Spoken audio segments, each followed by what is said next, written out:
Shantaraarittiin kuni karaalee lamaan nuti dhufuu danda'a. Tokkoffaa irratti gaafa nuti furdannee qaamni keenya kun qannaseetiin hin jedhee jismiin keenya kun bubburrateetiin hin nu hafaa jechuudha. Inni lammaffaa immoo yeroo nuti ulfaa guyyaa nuti ilmoo godhanneetiin hin jennirraa garaan keenya kun bubburrateetiin hin hafuu danda'a.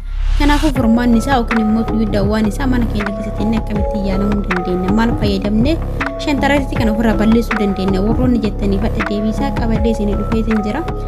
Dhugaa dubbachuu fi shantaraarittiin kun baay'ee tokko fedhamummaa keenya gadi buusaa kan deemu jechuudha. Sababbiin isaas yeroo nuti uffata nama biratti baafannu ta'e yeroo nuti iddoo bashannanaa tokko deemneetiin hin jenne qaamni keenya kun bubburratee waan hafuuf hedduu tokko hanga nuti ofuutti amanamummaa keenya dhabnu nu saalfachiisu hamilee keenya nu cabsu darasii nu geessaa jechuudha. Kanaaf guyyaa hadhaa immoo mana keessan keessa teettanii utoo mana yaalaa hin deemini akkamitti akka ofirraa balleessitan qabadhee isin dhufeetiin jira.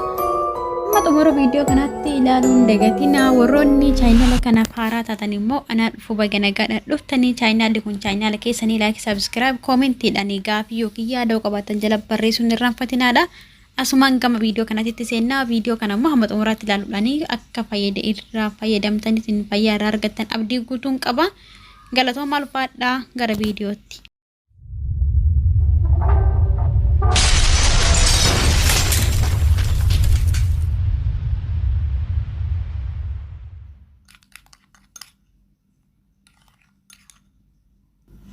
Kira akkuma argaatiin hin jirtan kana inni jalqaba kokonaatidha. Kokonaatiin kun suuqii hundattis argamu baatu wanta akka faarmaasii akkasumas gurgurtaa keessatti argama. Mataafis baay'ee kan filatamaa ta'eetiin hin jedheedha. Kophatti gurguramaa iyyuu tallaajaa keessa kaamee achi keessatti gurgura jechuudha. Warri gurgurumtu iyyuu inni biraan mootu iyyuu akkuma argitan kana sitti ankulaalidha yookiin immoo killeedha. Killee kana adii isaa qofa boora otoo hin taane adii isaa san qofa otoo kokonaatii kana hin fayyadamin hin duratti isi kana qofa adii isaa kana dibattaniitiin ofirra tursiistu jechuudha. Akkamitti akka dibattanii wajjumaan cabsinee ilaalla.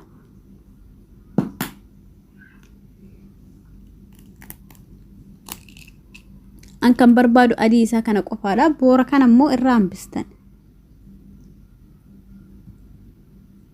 Yeroo muraasa keessatti wanta shantaraarittii jedhame irraa bilisa taatu jechuudha.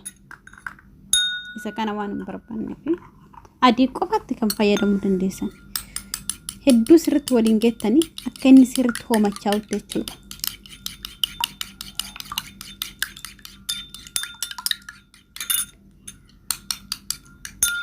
Waliin ga'ee sirriitti hoomacheessa isinitti deebi'ame.